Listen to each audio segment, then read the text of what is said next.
మామా మామా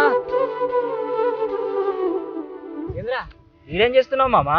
ఆడ పండగ స్టార్ట్ అయింది, వెళ్దాం పద. అప్పుడే స్టార్ట్ అయిందా? స్టార్ట్ అయ్యి 1 అవర్ అవుతుంది. ఎన్ని రోజులు ఉంటుందట్రా? 3 రోజులు ఉంటుందట మామా. సరే ఎంజాయ్ చేయొచ్చు మనం. సరే మస్తు రోజులు అయిందిరా వీడియో చేసి కదా. ఏంద్రా బాయ్, ఇక సినిమాలు అని పోయినా మన ఛానల్ పట్టించుకోవా అయ్యా? అరే ఫైనల్ గోల్ సినిమానే కదా, నీకు తెలుసు. సినిమానే కరెక్టే కాదంటలే, కానీ మన ప్రేక్షకులకు ఏమో కావాలరా? వాళ్ళేమో వీడియోలు కోరుకుంటారు, నేమో సినిమాలకు పోతే గిట్లయితే ఎట్లారా బాయ్?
గ్రామ దేవతల్లో ప్రధాన దేవత అయినటువంటి నాభిశిల శీతలాదేవి విగ్రహ ప్రతిష్టాపన అంటే ఊరు మొదలైనప్పుడే ఈ నాభిశిల అనేది ప్రతిష్ఠింపబడ్డది.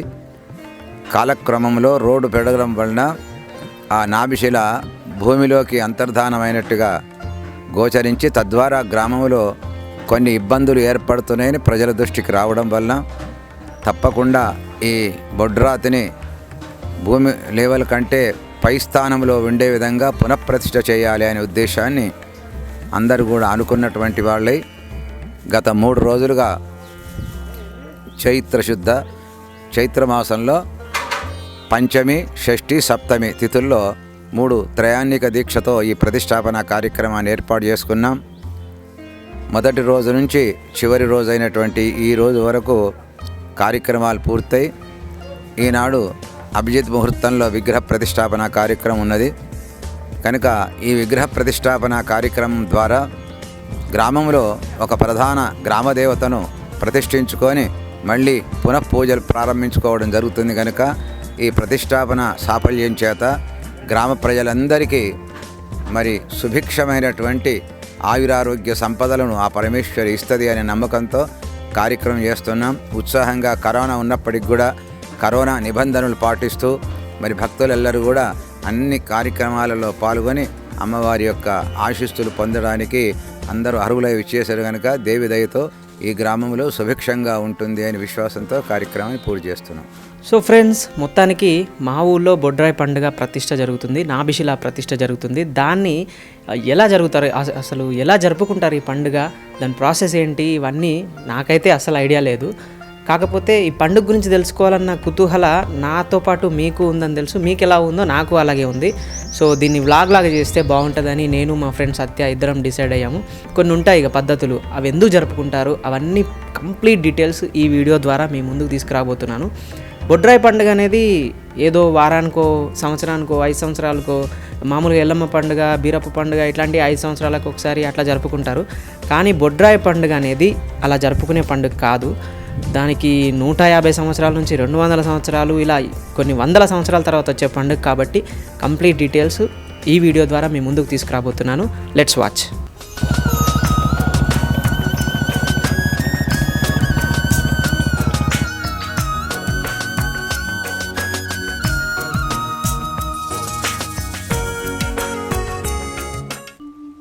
ప్రేక్షకులందరికీ శ్రీ కూడలి పార్వతీ సమేత రామలింగేశ్వర స్వామి నామస్మరణపూర్వక శుభాశిస్సులు. నాభిశిల అంటారు, బొడ్డురాయి అంటే మన శరీరానికి నాభిస్థానం ఎటువంటిదో, అంటే మధ్య భాగం ఎటువంటిదో, మన శరీరానికి మధ్యలో నాభి ఉంటుంది. మనము బొడ్డు అని అంటుంటాం మన తెలంగాణ యాసలో, భాషలో. అట్లాగా గ్రామానికి మధ్యలో ఉన్నటువంటి ప్రదేశాన్ని గుర్తించి అక్కడ నాభిశిల ప్రతిష్టాపన చేస్తారు. దాన్ని మనం బొడ్డురాయి అంటాం. ప్రతి గ్రామంలో మన సనాతన సాంప్రదాయంలో ఉన్నటువంటి మన భారతదేశంలో ప్రతి గ్రామంలో ఇలాంటి అనేక ఆచార వ్యవహారాలు కనిపిస్తుంటాయి. గ్రామ మధ్య ప్రాంతాన్ని గుర్తించి అక్కడ ఆ ప్రదేశం అంతా ఖాళీ ఉంచి దానికి 4 వైపులా ఆ పురా నిర్మాణం చేస్తాం. అంటే అక్కడ ఇల్లు కట్టుకోవడం కావచ్చు, అటువంటివన్నీ కూడా చేస్తుంటాం. ఈ మధ్య ప్రాంతాన్ని నాభిశిల ప్రతిష్టాపన చేస్తుంటారు. నాభిశిల అంటే మనం చెప్పుకున్నట్టుగా మన శరీరానికి మధ్య భాగం నాభి, బొడ్డు ఏ విధంగా ఉంటుందో గ్రామానికి మధ్య భాగం గుర్తించి అక్కడ నాభిశిల ప్రతిష్టాపన చేస్తాం.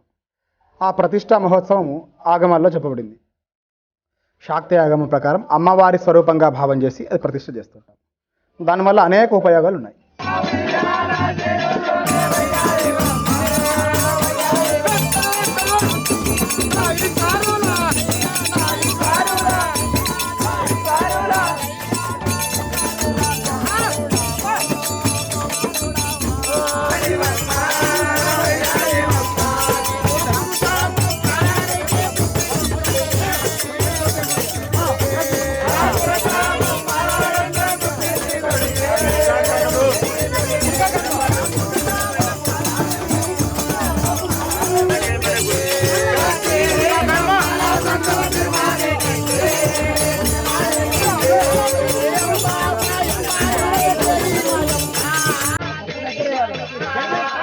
అయితే ఈ నాభిశిల విషయానికి వస్తే, ఈ నాభిశిల ప్రతిష్ట వచ్చేసి సద్యస్కాల ప్రతిష్ట అంటే ఒక 2 రోజుల పాటు, త్రయానిక దీక్షతో అంటే 3 రోజుల పాటు, పంచాహ్నిక దీక్షతో అంటే 5 రోజుల పాటు, నవాన్నిక దీక్షతో అంటే 9 రోజుల పాటు ఈ ప్రతిష్టా మహోత్సవం చేస్తుంటారు.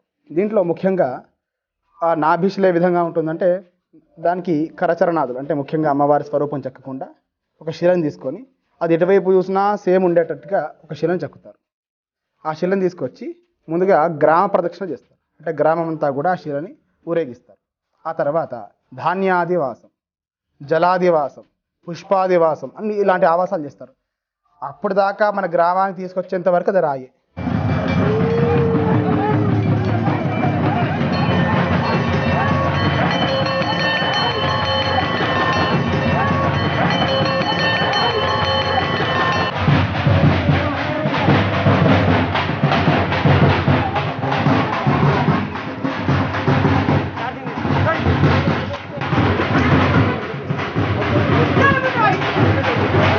అంటే నూతనంగా మన గ్రామానికి ప్రతిష్ఠింపబడేటువంటి రాయి దేవతా స్వరూపం దాంట్లో రావాలి, దైవత్వం పొందాలంటే దాన్ని గ్రామ ప్రదక్షిణ చేస్తారు. గ్రామ ప్రదక్షిణ చేసినప్పుడు ఏం చేస్తారంటే గ్రామంలో ఉన్నటువంటి గ్రామ దేవతలు, ముత్యాలమ్మ తల్లి, పోచమ్మ తల్లి, ఎల్లమ్మ, పెద్దమ్మ ఇలాంటి ప్రతి గ్రామంలో గ్రామ దేవతలు, మైసమ్మ లాంటి దేవాలయాలు కనిపిస్తుంటాయి. ఆ దేవాలయాలకు వెళ్ళి వారి అనుజ్ఞం తీసుకొని ఈ నాభిశిల ప్రతిష్టాపన చేస్తున్నటువంటి భావనతో అమ్మవారిని ప్రార్థించి అక్కడ ధూప దీప నైవేద్యములు సమర్పించి అన్ని కులాల వారిగా, కులంతో భేదం లేకుండా, వయస్సుతో భేదం లేకుండా, లింగంతో భేదం లేకుండా అందరూ పాల్పంచుకునేటువంటి కార్యక్రమం ఈ నాభిశిల ప్రతిష్టా మహోత్సవం. అలా గ్రామ ప్రదక్షిణ చేసినప్పుడు ప్రతి ఇంటి ముందు వెళ్ళగానే వాళ్ళు గౌరవప్రదంగా వాళ్ళ ఇంట్లో నుంచి కలశంలో నీళ్ళు తీసుకొచ్చి ఆ ముందర పోస్తుంటారు.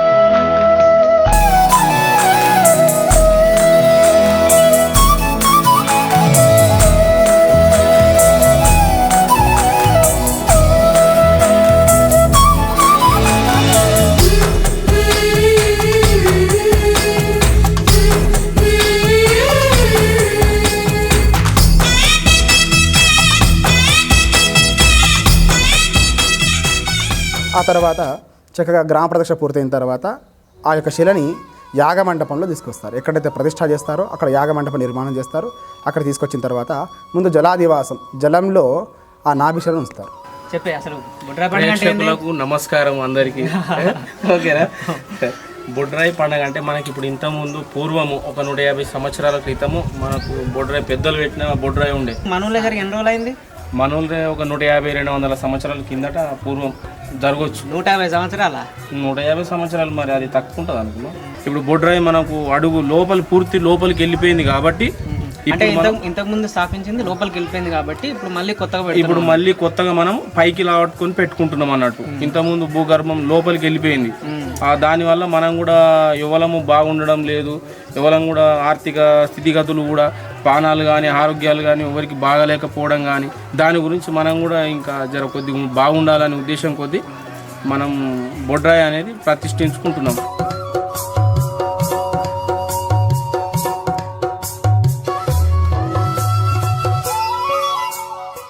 ఆ తర్వాత ధాన్యాదివాసం, నవధాన్యాల్లో ఆ శిలని ఉంచి ఆ తర్వాత దాన్ని శుద్ధి చేసి మళ్ళీ పుష్పాదివాసం, పువ్వుల్లో, పండ్లల్లో, శయ్యాదివాసం, పట్టు పాన్పుల్లో వాటిని ఆ శిలను ఉంచి మరుసటి రోజు పొద్దున్నే తీసుకొని దాన్ని మళ్ళీ శుద్ధి చేసి మంత్రపూర్వకంగా అభిషేకించిన తర్వాత దాన్ని ప్రతిష్టకు సిద్ధం చేస్తారు.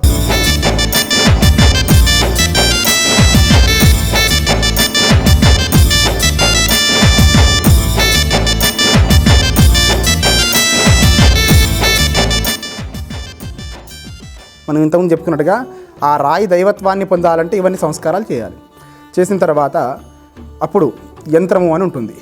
ఆ లిఖించబడినటువంటి యంత్రం దేంతో నిర్మాణం చేస్తారు? ఒక బంగారంతో కానీ, వెండితో కానీ, ఇత్తడితో కానీ, రాగితో కానీ ఇలాంటి లోహముల చేత యంత్రాన్ని మంత్రపూర్వకంగా లిఖించి దాన్ని ప్రతిష్టకు ఒక 40 రోజుల ముందు కానీ 108 రోజుల ముందు నుంచి అక్కడ ప్రతిష్ట నిర్వహించేటువంటి పండితులు, ఆచార్యులు, ప్రతిష్టాచార్యులు దాన్ని దాంట్లో యంత్రంపై లిఖించినటువంటి ప్రతి బీజాక్షరంలో శక్తి రావడానికి మంత్రంతో జపం చేస్తుంటారు. ప్రతిష్టకి సిద్ధంగా ఉన్నటువంటి యంత్రం తీసుకొచ్చి ఏ ప్రాంతంలో అయితే గ్రామ మధ్యగా గుర్తించి అక్కడ ఆ యంత్రాన్ని ప్రతిష్టాపన చేసి ఆ యంత్రానికి ఈ నాభిశల అనుసంధానం చేస్తారు. ఎప్పుడైతే యంత్రానికి ఈ నాభిశల అనుసంధానం చేసి మంత్రోక్తంగా దాన్ని అభిషేకించి పూజాది కార్యక్రమాలు నిర్వహిస్తారో దానిలో ప్రాణప్రతిష్ఠ మహోత్సవం ఉంటుంది. దాంట్లో అంటే మంత్రపూర్వకంగా ఆ రాయిని శిలని దైవత్వం పొందాలంటే ప్రాణప్రతిష్ఠ మహోత్సవం చేస్తారు. అప్పటి నుంచి ఏం చేస్తుందంటే ఆ అమ్మవారు శీతలాదేవిగా వ్యవహరింపబడుతుంది. శీతలాదేవి అంటే శీతలము అంటే చల్లగా అని అర్థం. మనమంతా అంటుంటాం మన ప్రాంతంలో చల్లగా ఉండాలి అంటాం. మనమంతా చల్లగా ఉండాలంటే చూసేవారు ఒకరు ఉండాలి, మనం కాపాడేవారు ఉండాలి. దానికోసమే ఈ నాభిశిల ప్రతిష్ఠ చేస్తుంటాము.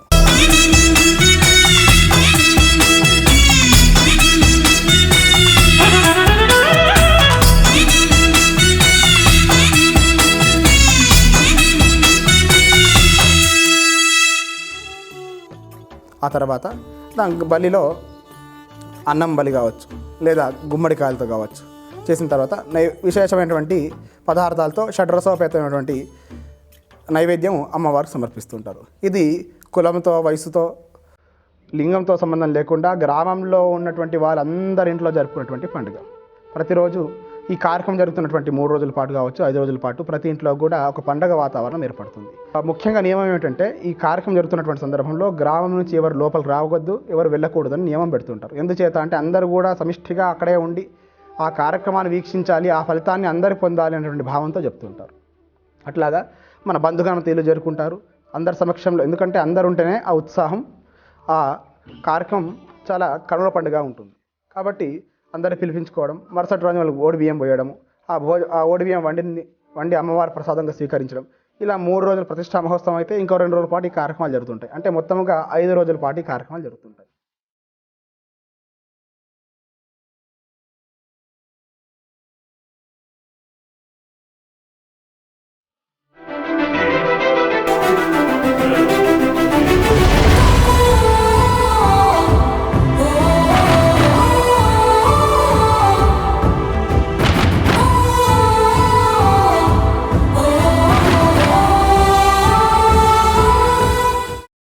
అయితే పంతులు గారు, నాకు ఇందులో కొన్ని సందేహాలు ఉన్నాయి. ఏంటంటే ఇప్పుడు నాభిశిల ప్రతిష్ఠ చేసినప్పుడు అది దాని మీద ఒక బట్ట ఉంది. ఆ బట్టను తీసేటప్పుడు దాని ఎదురుగా ఎవరు ఉండొద్దు అని చెప్పి పంతులు గారు అన్నారు, అక్కడ ఉన్న పంతులు గారు అన్నారు. తర్వాత అక్కడ ఆ బట్ట తీసేటప్పుడు 5 months పైన ఉన్న గర్భిణీ స్త్రీలు ఎవరైతే ఉన్నారో అక్కడ ఉండొద్దు, చిన్నపిల్లలు అక్కడ ఉండొద్దు అని చెప్పారు. ఆ నాభిశిల ఎదురుగా ఒక అద్దాన్ని పెట్టిరు, మిర్రర్. ఎందుకు ఇవన్నీ, ఎందుకు అసలు అర్థాలు ఏంటి, అనర్థాలు ఏంటి అనేవి కొన్ని సందేహాలు ఉన్నాయి. వాటిని మీరు కొంచెం చెప్పండి. అయితే మనం చెప్పుకున్నట్టుగా ఆ రాయిలో దైవత్వాన్ని పొంది ఉండాలి అనేటువంటి సందర్భంలో గ్రామ ప్రదక్షిణ ఇత్యాది కార్యక్రమాలను నిర్వహిస్తూ ఉంటాం.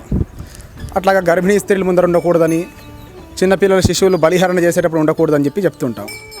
అక్కడ మంచి చెడు అని చెప్పుకుంటాం. అంటే ఆ రాతిలో దైవత్వం పొందాలి. మనము గ్రామ ప్రదక్షిణ చేసినప్పుడు దానికి ఒక వస్త్రం చుట్టేసి, మనం మామూలుగా వినాయక నవరాత్రులు చేసినా, దేవీ నవరాత్రులు చేసినా ఒక గ్రామం నుంచి అమ్మవారి విగ్రహాన్ని తీసుకొచ్చేటప్పుడు నేత్రబంధనం చేస్తాం. దాన్ని చేసి ప్రతిష్ట చేసేటువంటి సమయంలో నేత్రోన్ని వెళ్ళమని చెప్పేసి ఉన్నటువంటి వస్త్రాన్ని తీసేస్తాం.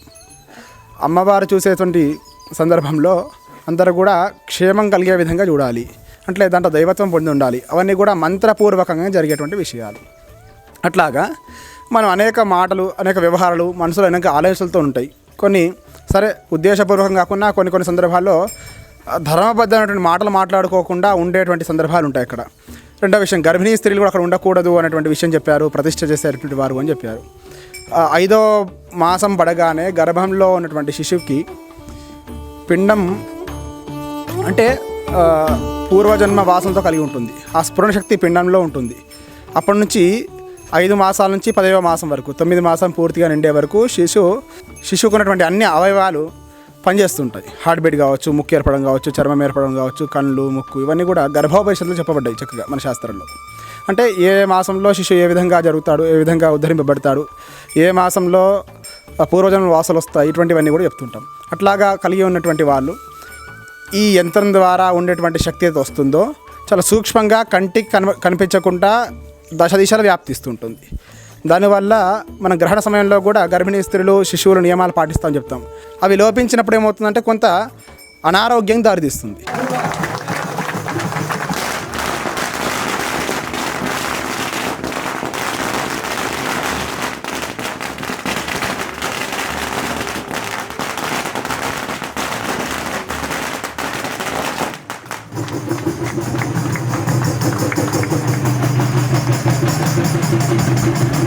దాని ముందు ఒక అద్దం పెడుతుంటారు. అద్దం పెట్టి అమ్మవారు ఆ అద్దంలో కనిపించే విధంగా ముందుగా వచ్చినటువంటి వాళ్ళంతా కూడా అమ్మవారిని ప్రత్యక్షంగా చూస్తే ఆ శక్తిని తట్టుకుంటామో లేదో అనేటువంటి భావన చేత ఆ అద్దంలో ఆ అమ్మవారి యొక్క బింబాన్ని దర్శించి ఆ తర్వాత అక్కడ ప్రతిష్ఠ చేసినటువంటి నాభిశలను చూసి నమస్కరించమని చెప్పేసి పండితులు చెప్తుంటారు.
ఈ కరోనా మహమ్మారి విజృంభిస్తున్నటువంటి సమయంలో ఈ చక్కటి కార్యక్రమం మన గ్రామంలో నిర్వహించినటువంటి గ్రామ ప్రజలందరూ కూడా అమ్మవారి ఆశీస్సులు సంపూర్ణంగా ఉండాలని, ఈ శాస్త్రీయమైనటువంటి అనేక రహస్యములని ఈ వీడియో ద్వారా మీ ముందు ఉంచినటువంటి ఈ వెంకీ మామ ఛానల్ వారికి మనఃపూర్వక శ్రీ పార్వతీ సమేత రామలింగేశ్వర స్వామి నామస్మరణపూర్వక శుభాశిస్సులు. లోకా సమస్త సుఖినో భవంతు. శుభం.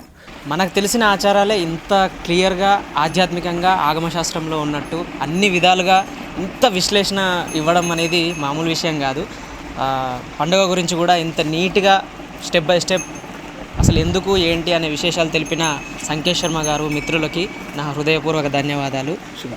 Thank you very much. And అదండి మన వ్లాగ్. ఈ వీడియో కనుక నచ్చినట్లయితే లైక్ చేయండి, కామెంట్ చేయండి, షేర్ చేయండి. అందరికీ తెలుస్తుంది అసలు నాభిశిలా ప్రతిష్ట బొడ్రాయి పండుగ అంటే ఏంటో. సో ప్లీజ్ సబ్స్క్రైబ్ వెంకీ మామ షో. Thank you.